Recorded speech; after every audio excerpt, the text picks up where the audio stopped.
Hi ma'am, good evening. Sandagi cha lo le ni ma'am agi sandagi cha dagi amuk agi blog se haure nga sai ayuki di video amari si me ba kwa adu video do ina si maga thangat khar matung da Sangita maym sister na comment tawrak pani akoi gi family se uda kuire loina masa noi le ram ya na do ai cha lo lo na comment chu param ba kwa ada cha nga sai se bazar di chalure adu gi video di hojik thangat khre ko adu ga achi koi se nga sai bazar di cheng le rek tre ba amu cheng lo ba cha toi ne adu ga cha thakning man na ise cha lo le ne adu ga akoi ma pa da so ina cha tha o ai na hai ba ko ma cha mau thak te ba ado cha thak ta ba ina nga si ri khoi ba ni mom thangmi na si nga sai bread le rak bu do taste tau se na hai ba ma su thawai ta je da ba ne ba aina cha da ngau ba da adu ga ma na cha thak ta ba da aina khoi ba ni thakmi na se hai ba ma si kap ka se uradi khang re ni adu so khoi ba ni amam thau ra ge cha se haw ra dra mam masak ti phaja ra ba ni cha mahi lang bai nong mi am dei ta khre mahi lang oi thai na thangning de ba ko ado nga sai gi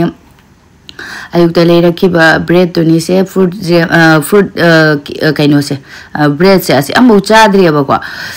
asi je cha na test taw na yeng ge asi thung ra ka khoi gi kaino gi yellow ga di kai ko cake ki machu gi type da ne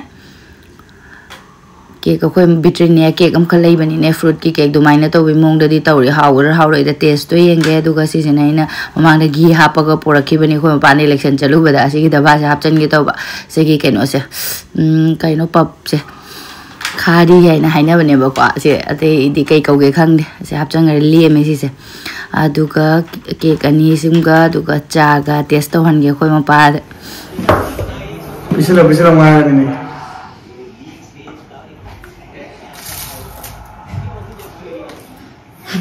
bread to han sa jing du gi taste to jing ning na to ni nang jaya ba cha dre amma na ba bramu na amma do na hawa yele hawa do mali khang de ne adu cha dre mi na isu khang de ba cake ki mong ga di mal le du ga thum bro ba kai de mai yo thum be ni sanga ma cha ma nang mai pun si da kya cha tha man ya cha mo thak ka ma shi tha lo te ne ba so mo le no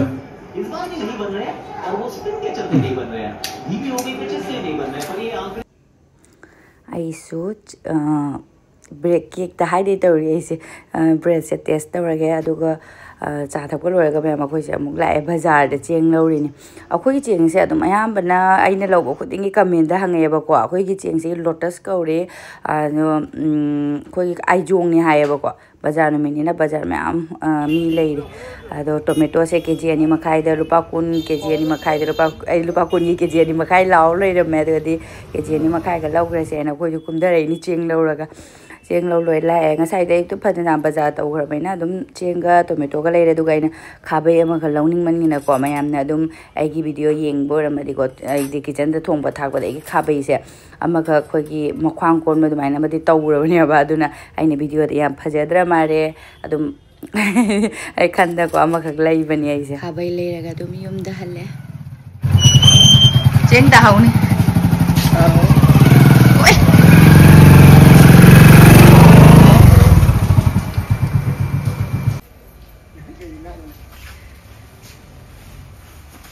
ai pura ke tomato do ini ka ka asakti man ka hai rang kwa ngai ne ba ai hai ra rồi de ni aku lu lam bro oh ngora anu mo pura ga masih pals ta ngau re si khabai cha ma di lo re yu pa lang khai pin si khabai cha bu si jin adri khatak pa pa pa do adu to lo ling di ling ya asina hayeng kaino mak pot laga thong ma bai du ni adu ga si uri hai pra kaino da ngo ngo ba si le re ni lupa tara half kilo da ko kijim do ro kaino adu pore adu ga cheng ja hang do na jeng mani han di phau khara yaw ram me asi je hojik thong doi ni adu ga aina nga sai kaino tharoi ting ma do ai di makum khum jan da di ma chat ta ne hek da le ba Chatlam ba mathak tinga sai gas manakta thamamani makha da me am chatan le me do de ni mukum kum jana thami ba aduga hayeng adum amuk unarasi mayam hajik angang gi porikha ni na ina blog taw le di moje like taw ningaroi abadu. Good morning mayam hajik ti yam ngan aidi punga na di pung manga makhai bo se mambani hajik ti manga de dum ngale hajik se pung taw ka mini kyano ta chali ni se ka gyaw ado ai se ayuki breakfast sem na bagi pudina se am phaja bani nan maram de chutney taw cha re pudina chutney go taw ba mapasu aisu angang ani su aidi hidang hau to sum khang de dum pudina chutney go taw de khoi de hau jare ado nukti angang ni ju tiffin da tan puri paratha ke hamandana ko mo sum chaning da bu yawe ba aina tomato ketchup khara angoba khara tawraga hapase moi dum chaning ta ba matang su lai ba pudina chutney bu yaw khre de ba adum tan je loi raga de dum halakani ha ba moi tiffin da ado hoji pudi tiffin budi hapte porikha manung ni na ko aduna adum phajana ayuk sidi pije ba ko aduna ina paratha da kano taw gaina pudina su yam pharamina chutney sembe taw ko ado khutba gam de hegle se hore jam doini ai kumdara duga aina soyam da hapcham yong yam da yong ai di khubak ta parak pore di yam lik mare ne khale ba ko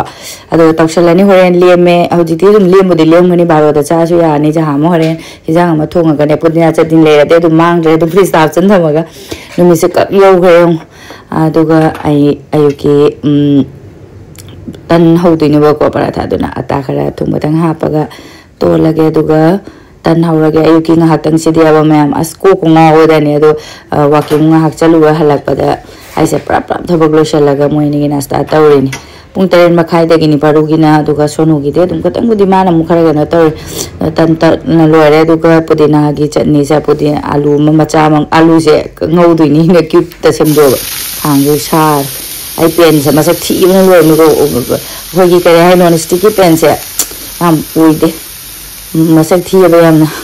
maka ko thare tak per pengwe na tum achali ne khara thuna mun na bagi ayuki hobe se de asmam hang kana dam ni ko maya prong khanga ngani aduga pudina chutney se taw na pudina se apchalle dum chutney bo di haw phadi gom yu khara yam ha pe pudina se yam ma ben hong sang bra kai no hang den aduga morok se sa ga dra sa ro drang sum sono di morok sa ba cha ba paru di nungai ta ge ne khara kana to ba tomato ani ngo ka hapchalle aduga tilho maga poche pudina se yam ma bin tilho yu khara yam le chanam su maka truk tre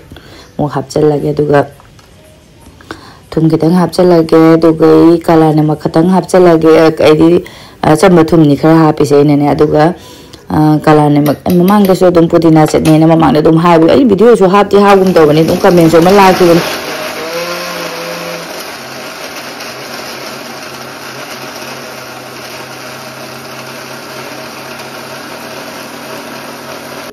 ai grinder jar se chahi 2013 da legi ba grinder ne aduna ko gi blade se ka tang thau bo wale aduna toy ba ne amna kaino tawre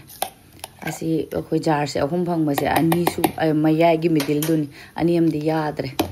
asi ma de hing le alu su mulle gi chani su ya ne aduga tan hawraga mai ni se proper to pija ge sonuna paru se lotion bi gra ma sonu chawra bina nungai la ko dum paru lotion aina chahum da tawre de paru sonuna paru su lotion bi ba adu sonu di masa sum lotion jabani na kui deba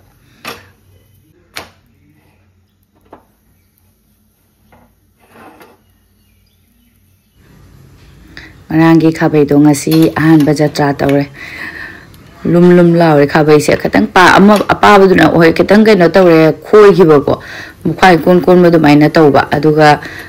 si hore sang lum laure dum pa haine ra ga khang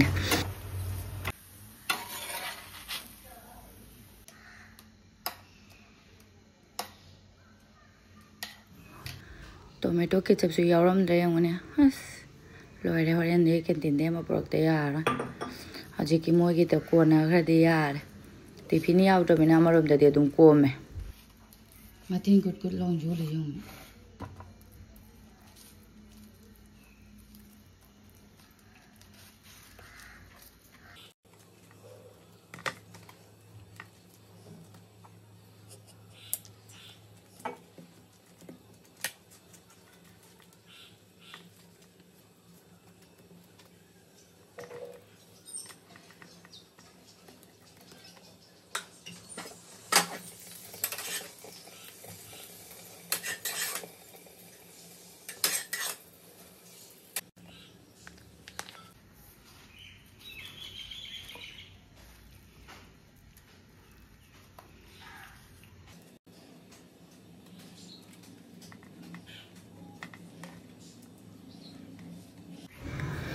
ꯑꯩꯒꯤꯗꯤ ꯂꯣꯏꯔꯦ ꯑꯗꯨꯒ ꯁꯨꯃꯥꯏꯅ ꯁꯤ ꯊꯧꯕ ꯈꯣꯠꯄꯁꯤꯁꯨ ꯃꯇꯝꯗꯤ ꯑꯗꯨꯝ ꯌꯥꯝ ꯆꯪꯉꯦ ꯑꯃꯨꯛꯁꯨ ꯀꯣ ꯕ꯭ꯔꯦꯗꯅ ꯁꯝꯖꯟꯈꯤꯕꯒꯁꯨ ꯌꯥꯎꯔꯝꯃꯤ ꯑꯌꯨꯛꯀꯤ ꯀꯩꯅꯣꯒꯁꯦ ꯑꯗꯨ ꯅꯨꯡꯉꯥꯏꯇꯦꯕꯀꯣ ꯕ꯭ꯔꯦꯗꯅ ꯁꯦꯝꯕꯁꯦ ꯂꯣꯏꯁꯤꯟꯈꯤꯕꯁꯤꯁꯨ ꯃꯣꯏꯁꯨ ꯊꯦꯡꯅ ꯑꯩꯅ ꯄꯨꯗꯤꯅꯥ ꯆꯠꯅꯤ ꯌꯥꯎꯔꯕꯅꯤꯅ ꯍꯔ ꯍꯥꯎꯖꯔꯦ ꯌꯦꯡꯉꯨ ꯕꯔꯨꯒ ꯁꯨꯅꯨꯒ ꯑꯗꯨꯒ ꯑꯩ ꯑꯃꯨꯛ ꯂꯣꯏꯁꯟꯅꯕ ꯇꯧꯔꯨꯈꯤꯒꯦ ꯑꯗꯨꯒ ꯃꯌꯥꯝ ꯃꯣꯏ ꯑꯅꯤ ꯆꯠꯈ꯭ꯔꯕꯅꯤꯅ ꯊꯕꯛ ꯀꯣꯝꯃꯦ ꯍꯧꯖꯤꯛ ꯏꯪꯅ ꯑꯃꯨꯛ ꯙꯨꯞ ꯊꯥꯔꯅꯤ ꯃꯣꯏ ꯑꯅꯤ ꯆꯠꯇ꯭ꯔꯤ ꯃꯃꯥꯡꯗꯗꯤ ꯙꯨꯞ ꯊꯥꯕꯒ ꯉꯝꯗꯦ ꯂꯥꯏꯅꯒ ꯈꯟꯒꯅꯤ ꯀꯔꯤꯅꯣ ꯍꯣꯕꯦ ꯍꯣꯕꯦ ꯇꯧꯔꯤꯁꯦ ꯍꯥꯏꯅ ꯑꯗꯨꯅ ꯏꯪꯅ ꯇꯤꯞꯅ ꯃꯣꯏ ꯆꯠꯈ꯭ꯔꯒ ꯙꯨꯞ ꯊꯥꯏꯌꯦꯕꯀꯣ ꯑꯗꯣ ꯑꯩ ꯂꯩꯁꯤꯡꯁꯦ ꯃꯃꯥꯡꯗꯗꯤ ꯑꯩꯈꯣꯏ ꯋꯥꯀꯤꯡ ꯆꯠꯂꯁꯨ ꯑꯦꯁ ꯑꯃꯈꯛꯇꯪ ꯄꯥꯜꯂꯤꯁꯦ ꯍꯦꯛꯑꯔꯣꯏꯒꯦ ꯋꯥꯀꯤꯡ ꯆꯠꯄ ꯃꯇꯝꯗ ꯍꯧꯖꯤꯛꯇꯤ ꯂꯣꯏꯅ ꯂꯩ ꯄꯥꯝꯕꯤꯁꯨ ꯂꯣꯏꯅ ꯀꯪꯁꯤꯜꯂꯦ ꯑꯗꯨꯅ ꯃꯃꯥꯡꯗ ꯄ꯭ꯂꯦꯠ ꯂꯥꯏꯒꯤ ꯄ꯭ꯂꯦꯠ ꯑꯃꯃꯝ ꯃꯑꯣꯡꯒꯤ ꯂꯩ ꯀꯠꯂꯝꯕ ꯉꯝꯃꯦ ꯍꯧꯖꯤꯛꯇꯤ ꯂꯩꯁꯨ ꯑꯝꯇ ꯂꯩꯇ꯭ꯔꯦ ꯂꯝꯕꯤꯗꯁꯨ ꯄꯥꯝꯕꯤꯗ ꯄꯥꯟꯗ꯭ꯔꯦꯕꯀꯣ ꯏꯀꯪ ꯀꯪꯉꯦ ꯑꯗꯨꯅ ꯑꯩꯒꯤ ꯑꯍꯧꯕ ꯁꯤꯁꯦ ꯈꯖꯤꯛꯁꯦ ꯑꯗꯨꯝ ꯀꯠꯄ ꯑꯩꯒꯤꯁꯤꯁꯨ ꯏꯁꯤꯡ ꯑꯗꯨꯝ ꯈꯔ ꯆꯥꯕꯤꯕꯒꯤ ꯈꯔꯗꯤ ꯍꯤꯡꯉꯦ ꯁꯨꯃꯥꯏꯅ ꯑꯍꯨꯝ ꯃꯔꯤꯗ ꯄꯥꯜꯂꯛꯄꯁꯤꯁꯨꯀꯣ ꯑꯩꯒꯤ ꯑꯗꯨꯝ ꯂꯥꯏꯗ ꯂꯩ ꯑꯗꯨꯝ ꯀꯠꯈꯤꯅ ꯇꯧꯋꯤ ꯃꯥꯏ ꯂꯩ ꯌꯥꯎꯗꯕꯁꯤ ꯏꯍꯥꯡ ꯍꯥꯡꯕ ꯑꯗꯨꯃꯥꯏꯅ ꯇꯧꯋꯤ ꯑꯗꯨꯅ ꯉꯁꯥꯏ ꯋꯥꯀꯤꯡ ꯆꯠꯄꯗꯕꯨꯗꯤ ꯑꯩꯅ ꯑꯩꯈꯣꯏꯒꯤ ꯀꯩꯅꯣ ꯑꯃꯈꯛꯇꯣ ꯑꯄꯔꯥꯖꯤꯇꯥꯗꯣ ꯕ꯭ꯂꯨꯗꯣ ꯈꯔꯕꯨꯗꯤ ꯍꯦꯛꯂꯛꯑꯦ ꯑꯗꯨꯗꯨꯁꯨ ꯀꯪꯉꯤꯗ ꯍꯦꯛꯇ ꯌꯨꯝ ꯌꯧꯔꯛꯄꯗ ꯄꯠꯊꯈ꯭ꯔꯦ ꯅꯣꯡ ꯆꯥꯗꯕ ꯅꯠꯇꯕ ꯅꯣꯡꯁꯨ ꯆꯨꯗꯦ ꯑꯗꯣ ꯑꯩꯒꯤ ꯑꯉꯧꯕꯁꯤꯡꯁꯤꯁꯨ ꯑꯗꯩ ꯄꯤꯡ ꯀꯂꯔꯁꯤꯁꯨ ꯀꯩꯅꯣꯗꯤ ꯈꯔꯗꯤ ꯑꯗꯨꯝ ꯀꯥꯟꯅꯩ ꯁꯨꯃꯥꯏꯅ ꯈꯤꯇꯪꯗꯤ ꯇꯧꯔ ꯀꯠꯂꯦꯕꯀꯣ ꯂꯩ ꯈꯔꯗꯤ ꯍꯦꯛꯂꯦ ꯃꯊꯛꯇꯒꯤ ꯑꯗꯨꯒ ꯁꯤꯁꯦ ꯑꯌꯨꯛꯇ ꯍꯦꯛꯂꯛꯄꯅꯤ ꯑꯌꯨꯛꯇ ꯍꯥꯏꯗꯤ ꯉꯟꯇꯥꯅ ꯑꯗꯨꯝ ꯆꯠꯂꯒ ꯍꯜꯂꯛꯑꯒ ꯄꯨꯔꯛꯄꯅꯤꯅꯀꯣ ꯙꯨꯞ ꯊꯥꯕ ꯍꯧꯖꯤꯛꯁꯦ ꯊꯦꯡꯖꯤꯜꯂꯛꯑꯃꯤꯅ ꯊꯦꯡꯖꯤꯜꯂꯛꯄ ꯍꯥꯏꯗꯤ ꯑꯗꯨꯝ ꯄꯨꯡ 9ꯃꯨꯛ ꯇꯥꯔꯦꯕꯀꯣ ꯃꯣꯏ ꯆꯠꯈ꯭ꯔꯒ ꯑꯗꯨ ꯑꯃꯨꯛ ꯂꯣꯏꯁꯤꯜꯂꯛꯑꯒ ꯀꯩꯅꯣ ꯇꯧꯕꯅꯤꯅ ꯈꯨꯏꯖꯜꯂꯦ ꯑꯗꯨꯒ ꯙꯨꯞ ꯊꯥ ꯈꯣꯠꯄ ꯂꯣꯏꯔꯒ ꯑꯩꯒꯤ ꯑꯃꯨꯛ ꯅꯥꯁꯇꯥ ꯌꯧꯔꯦ ꯑꯩꯒꯤ ꯕ꯭ꯔꯦꯛꯐꯥꯁ ꯑꯃꯨꯛ ꯁꯦꯝꯃꯤꯅꯤ ꯑꯩꯒꯤ ꯇꯟ ꯍꯧꯔꯦ ꯑꯗꯨꯒ ꯆꯥꯒ ꯇꯟ ꯑꯅꯤꯈꯛꯀ ꯃꯣꯏ ꯑꯅꯤꯒꯤ ꯑꯥꯂꯨ ꯉꯧꯈꯤꯕꯗꯣ ꯈꯇꯪ ꯍꯦꯛ ꯂꯩꯍꯧꯔꯦ ꯈꯇꯪꯁꯤꯒ ꯑꯗꯨꯒ ꯄꯨꯗꯤꯅꯥ ꯆꯠꯅꯤ ꯈꯔꯒ ꯇꯧꯔꯒ ꯑꯩꯒꯤ ꯆꯥ ꯑꯩꯗꯤ ꯆꯥꯁꯦ ꯃꯌꯥꯝ ꯚꯤꯗꯤꯑꯣꯅꯦ ꯍꯥꯏꯅ ꯁꯤ ꯀꯞꯁꯦ ꯎꯠꯄꯩ ꯋꯥꯅꯦꯕꯀꯣ ꯁꯦꯡꯅ ꯍꯥꯏꯗꯣꯛꯑꯕꯅꯦꯕ ꯑꯩꯗꯤ ꯀꯞꯁꯦ ꯆꯥꯎꯔꯒ ꯇꯧꯔꯒ ꯆꯥ ꯌꯥꯝꯅ ꯊꯛꯄ ꯐꯠꯇꯦ ꯈꯪꯉꯤꯀꯣ ꯃꯌꯥꯝ ꯑꯗꯨꯏꯁꯨ ꯁꯨꯝ ꯊꯛꯅꯤꯡꯉꯤ ꯀꯃꯥꯏꯅ ꯇꯧꯗꯣꯏꯅꯣ ꯈꯪꯗꯦ ꯑꯗꯨꯒ ꯆꯥꯒ ꯊꯛꯄ ꯂꯣꯏꯔꯒ ꯃꯌꯥꯝ ꯑꯩꯒꯤ ꯊꯕꯛ ꯌꯦꯡꯉꯨꯁꯦ ꯇꯟꯕꯒꯤꯁꯨ ꯅꯠꯇꯕ ꯉꯔꯥꯡ ꯅꯨꯡꯁꯤꯠ ꯁꯤꯠꯈꯤꯕꯗꯣ ꯚꯤꯗꯤꯑꯣꯗ ꯍꯥꯞꯈꯤꯕꯗꯣ ꯅꯨꯡꯁꯤꯠ ꯃꯌꯥꯝꯗꯨꯅ ꯇꯧꯔꯤꯅꯤ ꯌꯦꯡꯉꯣ ꯑꯩꯈꯣꯏ ꯁꯣꯔꯣꯛ ꯍꯦꯛ ꯃꯄꯥꯟꯗꯕꯨꯗꯤ ꯅꯠꯇꯦ ꯑꯗꯨꯃꯛꯁꯨ ꯃꯅꯨꯡꯁꯤꯗ ꯅꯨꯡꯁꯤꯠ ꯀꯟꯅ ꯁꯤꯠꯈꯤꯕꯗꯨꯅꯅꯦ ꯑꯗꯨꯝ ꯂꯣꯏꯔꯦ ꯇꯩꯊꯣꯛꯇ꯭ꯔꯗꯤ ꯌꯥꯗ꯭ꯔꯦ ꯐꯃꯨꯡꯒꯣ ꯀꯔꯤꯒꯣ ꯂꯣꯏꯅ ꯂꯣꯏꯔꯦ ꯁꯤ ꯌꯦꯡꯉꯨ ꯈꯤꯔꯀꯤ ꯃꯄꯥꯟꯁꯦ ꯃꯤꯅꯒꯗꯤ ꯂꯥꯛꯄ ꯃꯇꯝꯗꯀꯣ ꯑꯃꯐꯥꯎ ꯇꯩꯊꯣꯛꯇꯕ ꯃꯥꯟꯒꯅꯦꯕ ꯁꯤ ꯌꯦꯡꯉꯨ ꯉꯔꯥꯡꯒꯤ ꯅꯨꯡꯁꯤꯠꯇꯨꯅ ꯇꯧꯔꯝꯃꯤꯅꯤ ꯌꯦꯡꯉꯨ ꯉꯔꯥꯡꯗꯤ ꯖꯨꯝꯁꯦ ꯑꯁ ꯃꯀꯥꯗ 2-3 ꯇꯧꯔ ꯋꯥꯏ ꯇꯩꯔꯤꯅꯤ ꯍꯥꯏꯗꯤ ꯎꯐꯨꯟꯁꯤꯅꯅꯦ ꯈꯣꯡꯒꯁꯦ ꯃꯔꯥꯡ ꯅꯦꯠꯄꯗ ꯑꯩꯈꯣꯏ ꯀꯦꯡ ꯂꯥꯎꯏꯗꯧꯅ ꯎꯐꯨꯟꯁꯦ ꯈꯨꯠ ꯊꯥꯁꯦ ꯅꯨꯃꯤꯠ ꯀꯌꯥꯅꯤꯗꯩ ꯇꯩꯊꯣꯛꯇꯕꯒ ꯃꯥ ꯑꯩꯅ ꯌꯨꯝꯗꯩ ꯍꯜꯂꯛꯄꯗꯐꯧ ꯁꯨꯃꯥꯏꯅ ꯃꯣꯠꯂꯝꯗꯦ ꯌꯨꯝꯗ ꯈꯔꯅꯤ ꯂꯩꯔꯨꯕꯗ ꯑꯗꯣ ꯉꯔꯥꯡꯗꯤ ꯅꯨꯡꯁꯤꯠ ꯀꯟꯅꯁꯨ ꯁꯤꯜꯂꯦ ꯑꯗꯩꯗꯤ ꯅꯣꯡꯁꯨ ꯇꯥꯗꯕꯅꯤꯅꯀോ ꯑꯗꯨꯅ ꯎꯐꯨꯟ ꯌꯥꯝꯅ ꯀꯜꯂꯦ ꯑꯣꯏ ꯃꯥ ꯈꯨꯄꯨꯟ ꯑꯃꯅꯦ ꯍꯩꯅꯧ ꯃꯄꯥꯟꯁꯤꯁꯨ ꯑꯃꯨꯛ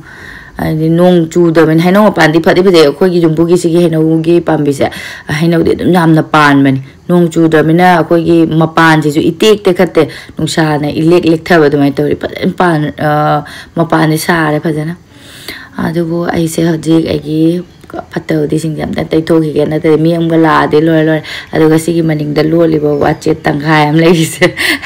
ꯃꯣꯏꯅꯤ ꯐꯨꯅꯕꯒꯤꯅꯤꯁꯦ ꯁꯣꯅꯨꯒ ꯄꯔꯨꯒ ꯂꯥꯡ ꯄꯔꯤꯈꯥ ꯃꯇꯝꯗ ꯂꯥꯏꯔꯤꯛ ꯇꯧꯅꯤꯡꯗꯕ ꯑꯗꯨꯏꯗꯤ ꯑꯗꯨꯝ ꯃꯣꯏꯅꯤ ꯈꯠꯅꯕꯒꯁꯨ ꯌꯥꯎꯔꯛꯑꯦꯕꯀꯣ ꯁꯤ ꯎꯜꯂꯗꯤ ꯃꯣꯏꯅꯤ ꯀꯤꯔꯅꯤ ꯑꯗꯨꯅ ꯊꯝꯃꯤꯅꯤ ꯁꯤꯒꯤ ꯃꯅꯤꯡꯗ ꯅꯠꯇ꯭ꯔꯗꯤ ꯄꯔꯨꯁꯦ ꯄꯣꯛ ꯂꯥꯎꯅ ꯍꯦꯛꯇ ꯊꯨꯗꯦꯛꯑꯦꯕ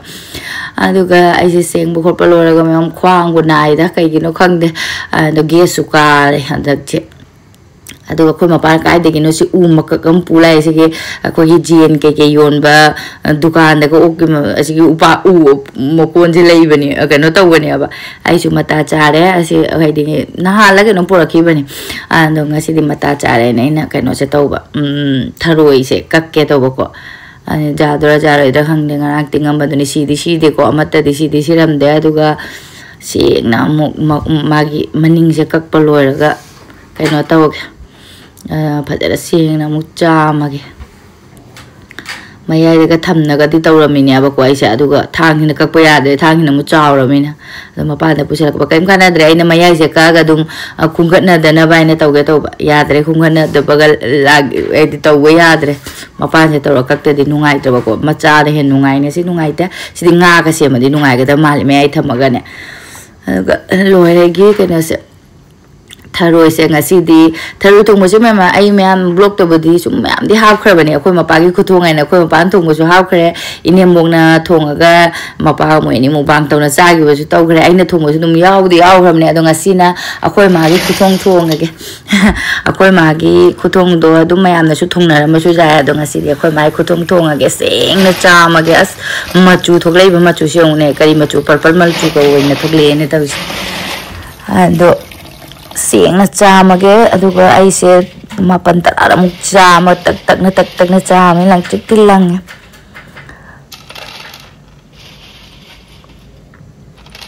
aduga alu ga thong ge alu ani ka kaina kho ga hap chale hore ni mahi do charang law do su mahi ta mo oi hore na alu se takai ge diko cooker da alu ga ani se ga ko kaino se ga puchang ge do ga sina ngari ga ai moro ka ngali ni akhoi de dum tonga se ma aina dum mapa la ma tu ne mapa de dum thau de ngauge ba ko akhoi ma aina mo amu irol laga thonge aina mo ngasi se akhoi mai khutong do thonge akhoi mapa pizza ge ento ai budi tharo se chaje de ko du na interest su leita ba thong ba khotpa gi du jamna kaino taw de ba ade su dum thonga thong da ba ya da mina thonge dum char ai sing mahi khara yam khara ba kaino hong de ko se masak pa jana thireng adu ga kaine aluminum foil se pa jana khumau dre tonga ga morok ka se mahi kya mi amam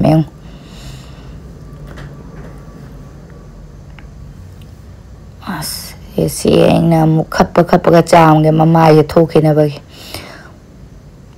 phajanga akoi nom ni ni ga cham na mama se phajana di thokle loina thoklok ga pucha mana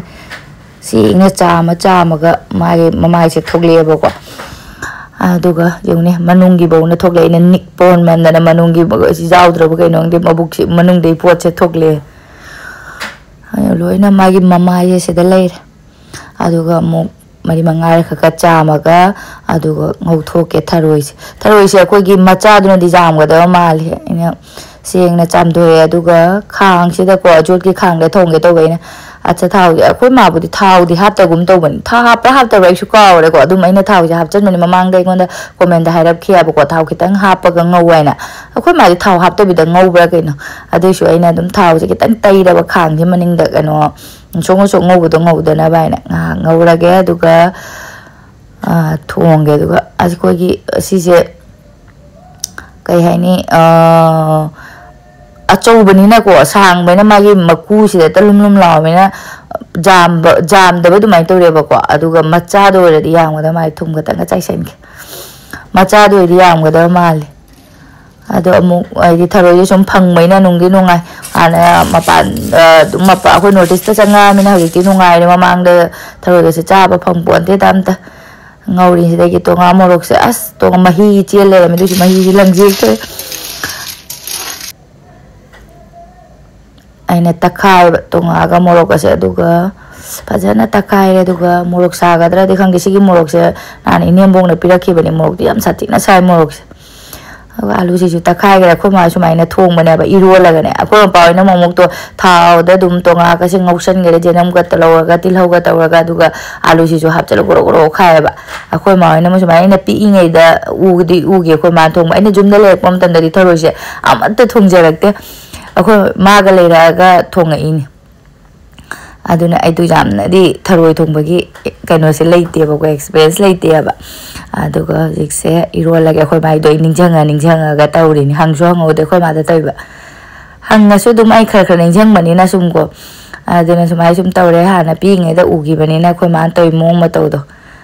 adu phajana irole aduga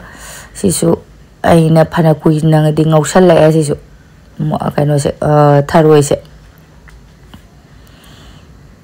asina mukan law le aduga macha do already ko maning ka pa se 4 law na chat pan ya da mai khu ga wa ka re da tharoi se ngawe ya ba phaja ning ngawre su aduga khang maning se koi thau kitang haw ki bisina di maning je phajana di le ko na te ding osong ngau thok pan phakang ye mung phaja nai na cham thok pa di phi ya chop an to ra ti khai aduga jor ki khang ye thong basina di nungai aseng mu ye wa chaw re marang kai ba aduga tispata khatang tha da re ꯑꯗꯩꯗꯤ ꯌꯦꯡꯉꯣ ꯑꯩꯅ ꯉꯔꯥꯡꯁꯦ ꯀꯩꯅꯣꯃ ꯊꯣꯡꯈꯤꯕꯗꯩ ꯅꯄꯥꯛꯄꯤꯁꯦ ꯂꯩꯍꯧꯕ ꯈꯔ ꯀꯣ ꯅꯄꯥꯛꯄꯤꯒ ꯅꯥꯀꯨꯞ ꯍꯥꯏꯗꯤ ꯑꯩꯈꯣꯏ ꯆꯦꯅꯝꯁꯤꯒ ꯑꯗꯨꯅ ꯄꯥꯏꯊꯣꯔꯛꯇꯅ ꯅꯄꯥꯛꯄꯤꯁꯤꯅ ꯐꯣꯛ ꯐꯣꯛ ꯂꯥꯎꯅ ꯄꯣꯛꯈꯥꯏꯕꯅꯤꯅ ꯇꯤꯜꯍꯧꯗꯤ ꯑꯩꯈꯣꯏ ꯃꯥꯒꯤꯁꯦ ꯇꯤꯜꯍꯧ ꯆꯅꯝꯒꯗꯤ ꯍꯥꯞꯇꯦ ꯑꯩꯅ ꯑꯗꯨꯝ ꯏꯆꯦ ꯑꯃ ꯂꯩꯃꯤꯟꯅꯩ ꯍꯥꯏꯕꯁꯦ ꯃꯣꯏ ꯆꯅꯝꯒ ꯑꯗꯨꯝ ꯍꯥꯞ ꯃꯥꯜꯂꯦꯀꯣ ꯍꯥꯏꯗꯤ ꯊꯔꯣꯏ ꯊꯣꯡꯕꯗ ꯍꯥꯞꯅ ꯃꯥꯜꯂꯦꯕ ꯑꯗꯣ ꯑꯩꯗꯤ ꯑꯩꯈꯣꯏ ꯃꯥꯍꯣꯏꯗꯤ ꯑꯩꯈꯣꯏ ꯅꯦꯝꯕꯣꯏꯗꯤ ꯑꯩꯈꯣꯏ ꯃꯥꯍꯣꯏꯁꯨ ꯆꯅꯝꯒꯁꯦ ꯀꯌꯥ ꯆꯥꯗꯕꯅꯤꯅ ꯆꯅꯝꯒ ꯀꯌꯥ ꯍꯥꯞꯇꯦꯗ ꯑꯗꯨꯏꯁꯨ ꯑꯩꯅ ꯇꯤꯜꯍꯧꯗꯤ ꯈꯔ ꯍꯥꯞꯆꯜꯂꯦ ꯑꯩꯈꯣꯏ ꯃꯄꯥ ꯍꯣꯏꯅ ꯄꯥꯝꯖꯕꯅꯤꯅ ꯃꯃꯥ ꯍꯣꯏꯅ ꯊꯣꯡꯉꯗꯤ ꯖꯦꯅꯝꯗ ꯑꯗꯨꯝ ꯁꯣꯛ ꯇꯧꯋꯦ ꯑꯩꯈꯣꯏ ꯅꯦꯝꯕꯣꯛ ꯊꯣꯡꯉꯁꯨ ꯖꯦꯅꯝ ꯑꯗꯨꯝ ꯁꯣꯛ ꯇꯧꯋꯦ ꯖꯦꯅꯝꯅꯅꯦ ꯑꯗꯣ ꯑꯩꯅ ꯇꯤꯜꯍꯧ ꯈꯛꯇꯪꯗꯤ ꯍꯥꯞꯆꯜꯂꯦ ꯑꯗꯨꯒ ꯖꯤꯔꯥ ꯃꯣꯔꯣꯛ ꯍꯥꯏꯗꯤ ꯃꯆꯟ ꯀꯩꯀꯩꯁꯦ ꯍꯥꯞꯆꯜꯂꯒ ꯑꯣꯠꯈꯥꯏꯔꯦ ꯁꯤ ꯃꯇꯥꯡꯁꯤꯗ ꯑꯩꯈꯣꯏ ꯃꯄꯥꯅ ꯊꯣꯡꯕꯗꯤ ꯇꯣꯉꯥꯒꯁꯦ ꯉꯧꯁꯜꯂꯦꯕꯀꯣ ꯁꯤꯗ ꯏꯔꯣꯟꯗꯕꯤꯗꯅꯦ ꯑꯩꯅ ꯃꯃꯥꯡꯗ ꯊꯣꯡꯈꯤꯕꯗꯁꯨ ꯁꯨꯝ ꯃꯥꯅ ꯇꯧꯕꯗꯣ ꯎꯔꯒ ꯑꯩ ꯑꯗꯨꯝ ꯍꯥꯞꯄꯦ ꯁꯤ ꯃꯇꯥꯡꯁꯤꯗ ꯁꯨꯝ ꯇꯣꯉꯥꯗꯣ ꯃꯨꯜꯍꯜꯂꯦꯕ ꯑꯗꯨꯒ ꯑꯩꯈꯣꯏ ꯃꯥꯒꯤ ꯑꯣꯏꯅ ꯁꯤ ꯏꯔꯣꯟꯕꯁꯦ ꯍꯥꯞꯆꯜꯂꯦ ꯑꯗꯨꯝ ꯆꯞ ꯃꯥꯟꯅꯩ ꯑꯩꯅ ꯃꯥꯏ ꯄ꯭ꯔꯣꯁꯦꯁ ꯁꯨꯝ ꯍꯥꯎꯔꯒ ꯂꯣꯏꯔꯦ ꯍꯥꯏꯗꯨꯅꯤꯀꯣ ꯃꯥꯏ ꯈꯨꯊꯣꯡ ꯃꯥꯟꯅꯗꯕ ꯍꯥꯏꯁꯦ ꯁꯤ ꯃꯇꯝꯗꯅ ꯑꯗꯨꯝ ꯑꯩꯈꯣꯏ ꯃꯄꯥꯁꯤ ꯇꯣꯉꯥꯟ ꯍꯥꯞꯆꯜꯂꯒ ꯑꯗꯨꯒ ꯑꯥꯂꯨ ꯁꯨꯝ ꯑꯣꯠꯈꯥꯏꯔꯒ ꯊꯣꯡꯕꯅꯦꯕ ꯑꯗꯨꯒ ꯑꯩꯈꯣꯏ ꯃꯥ ꯍꯣꯏꯅ ꯑꯃꯨꯛ ꯁꯨꯃꯥꯏꯅ ꯏꯔꯣꯜꯂꯒ ꯍꯩꯖꯟꯕ ꯈꯤꯇꯪ ꯃꯍꯤꯒ ꯍꯥꯞꯆꯜꯂꯦ ꯑꯋꯥ ꯐꯗꯤꯒꯣꯝ ꯈꯔ ꯍꯥꯞꯆꯜꯂꯗꯤ ꯍꯥꯎꯒꯗ꯭ꯔꯥ ꯀꯩꯅꯣ ꯑꯩꯗꯤ ꯑꯍꯥꯟꯕ ꯇꯥꯖꯔꯦ ꯑꯩꯈꯣꯏ ꯁꯣꯝꯗꯗꯤ ꯃꯃꯤꯡꯐꯥꯎ ꯈꯪꯉꯝꯃꯣꯏꯗ ꯑꯩꯈꯣꯏꯒꯤ ꯊꯔꯣꯏ ꯊꯣꯡꯕꯗ ꯍꯥꯞꯅꯕ ꯀꯩꯅꯣꯃ ꯃꯅꯥ ꯑꯃ ꯍꯥꯏꯕꯅꯤꯅꯦ ꯀꯥꯎꯈ꯭ꯔꯦꯕꯣ ꯑꯁꯤ ꯑꯩꯗꯤ ꯑꯋꯥ ꯐꯗꯤꯒꯣꯝ ꯍꯥꯞꯄꯤꯅꯤ ꯃꯃꯥꯡ ꯑꯩꯈꯣꯏ ꯁꯤꯗ ꯂꯩꯃꯤꯟꯅꯔꯝꯕ ꯃꯩꯇꯩ ꯑꯃꯅ ꯑꯩꯈꯣꯏꯗꯁꯨ ꯄꯤꯔꯛꯑꯦꯕꯀꯣ ꯊꯔꯣꯏ ꯊꯣꯡꯕꯗ ꯍꯥꯞꯅꯕꯅꯦ ꯃꯃꯤꯡꯗꯣ ꯀꯩꯅꯣꯝ ꯍꯥꯏꯕꯅꯦ ꯀꯥꯎꯈ꯭ꯔꯦꯗ ꯑꯗꯨꯗꯣ ꯑꯩꯈꯣꯏ ꯁꯤꯗꯗꯤ ꯐꯪꯁꯨ ꯐꯪꯗꯦ ꯑꯗꯨꯏꯗꯤ ꯑꯩꯈꯣꯏꯗꯤ ꯑꯝꯇ ꯍꯥꯞꯇꯦꯗ ꯀꯁꯥꯔꯗ ꯊꯣꯡꯅꯕꯗꯤ ꯑꯗꯨꯏ ꯃꯅꯥꯗꯣ ꯐꯪꯗꯕꯅꯤꯅꯀꯣ ꯃꯅꯤꯄꯨꯔꯤ ꯏꯆꯤꯜ ꯏꯅꯥꯎꯁꯤꯡ ꯌꯦꯡꯕꯗꯗꯤ ꯃꯃꯥꯡꯗ ꯍꯥꯏꯔꯛꯈꯤꯕꯅꯦꯕ ꯑꯗꯨꯏ ꯃꯅꯥꯗꯣ ꯍꯥꯞꯇꯦꯗꯗꯤ ꯊꯔꯣꯏ ꯊꯣꯡꯕꯗꯣ ꯍꯥꯎꯔꯅꯤ ꯀꯥꯏꯅ ꯀꯃꯦꯟ ꯇꯧꯔꯛꯈꯤꯑꯕ ꯍꯥꯎꯔꯔꯣꯏ ꯍꯥꯏꯔꯤꯅꯦꯕ ꯃꯥꯏꯗꯣ ꯑꯗꯨꯝ ꯍꯥꯎꯔꯅꯦꯅ ꯍꯥꯏꯔꯛꯄ ꯑꯗꯣ ꯃꯄꯥꯟꯗꯒ ꯑꯣꯏꯔꯦ ꯌꯨꯝꯂꯣꯝꯗꯁꯨ ꯌꯥꯝꯅꯁꯨ ꯐꯪꯁꯨ ꯐꯪꯗꯕꯅꯤꯅ ꯑꯗꯨꯏ ꯃꯅꯥꯗꯣ ꯍꯥꯞꯇꯦꯗ ꯑꯗꯨꯝ ꯑꯩꯈꯣꯏꯒꯤꯁꯨ ꯑꯈꯪꯕ ꯑꯗꯨꯝ ꯊꯣꯡꯉꯦ ꯍꯥꯎꯔꯒ ꯂꯣꯏꯔꯦꯅ ꯑꯩꯁꯦ ꯐꯖꯅꯗꯤ ꯉꯧꯔꯦ ꯑꯗꯨꯒ ꯃꯥꯒꯤ ꯃꯍꯤꯁꯤꯡꯗꯣ ꯂꯣꯏ ꯀꯪꯁꯤꯜꯂꯕꯅꯤꯅ ꯍꯤꯟꯖꯥꯡ ꯃꯍꯤ ꯍꯥꯞꯆꯜꯂꯒ ꯊꯔꯣꯏ ꯊꯣꯡꯕꯁꯦ ꯄ꯭ꯔꯣꯁꯦꯁ ꯌꯥꯝ ꯌꯥꯝꯃꯤ ꯅꯠꯇ꯭ꯔꯥ ꯀꯨꯏꯅ ꯆꯪꯉꯦꯕ ꯀꯛꯅ ꯊꯝꯕꯤꯕ ꯑꯣꯏꯗꯤ ꯐꯕ ꯀꯛꯄ ꯂꯣꯏꯔꯛꯄꯗ ꯑꯃꯨꯛ ꯉꯧꯕ ꯈꯣꯠꯄ ꯊꯣꯡꯕ ꯊꯥꯛꯄ ꯍꯥꯏꯅ ꯇꯧꯕꯁꯦ ꯃꯇꯝꯁꯨ ꯐꯅ ꯀꯨꯏꯅ ꯆꯪꯉꯦ ꯑꯗꯣ ꯉꯥꯏꯍꯥꯛꯃꯨꯛ ꯐꯣꯟꯗ ꯂꯥꯡꯅ ꯋꯥꯔꯤ ꯁꯥꯟꯅꯔꯨꯕ ꯈꯣꯠꯅꯔꯨꯕꯒ ꯑꯩꯁꯦ ꯊꯦꯡꯉꯦ ꯐꯖꯅ ꯀꯩꯅꯣꯁꯦ ꯑꯩꯒꯤ ꯍꯤꯟꯖꯥꯡꯁꯦ ꯃꯈꯨꯝ ꯈꯨꯝꯖꯤꯜꯂꯒ ꯁꯧꯍꯜꯂꯒꯦ ꯑꯗꯨꯒ ꯑꯃꯨꯛ ꯑꯋꯥ ꯐꯗꯤꯒꯣꯝ ꯈꯔꯗꯤ ꯊꯝꯃꯦ ꯑꯗꯨꯝ ꯍꯥꯞꯆꯜꯂꯒ ꯀꯩꯅꯣ ꯇꯧꯕ ꯍꯥꯏꯅꯤ ꯍꯥꯎꯒꯗ꯭ꯔꯥ ꯍꯥꯎꯔꯣꯏꯗ꯭ꯔꯥ ꯈꯪꯗꯦꯕ ꯑꯗꯨꯒ ꯑꯩꯅ ꯑꯃꯨꯛ ꯑꯋꯥ ꯐꯗꯤꯒꯣꯝ ꯈꯔꯒꯗꯤ ꯍꯥꯞꯆꯜꯂꯦ ngасai jira di khara akogi machan di khara yamgiba male aduna ina thangdaramdaidaga haptare amu aduga sena khara iche gogi pirunabagi khaidoge ase piurani aduga tharoi thongba sidi chabadi mukbang oina taholage akoi baba duty de halaga paruga moini chajarani adugi ski video sina handoira blog sina handoira aduga mukbang na handoira di khangde ko me ado dumiyeng binarasi ado ma'am agi video si sumatang jalo sanjarage aina somda khaidu ise ichi we de piru doin ado ngasi gidi adum video si matang jalo sanjarage ma'am bye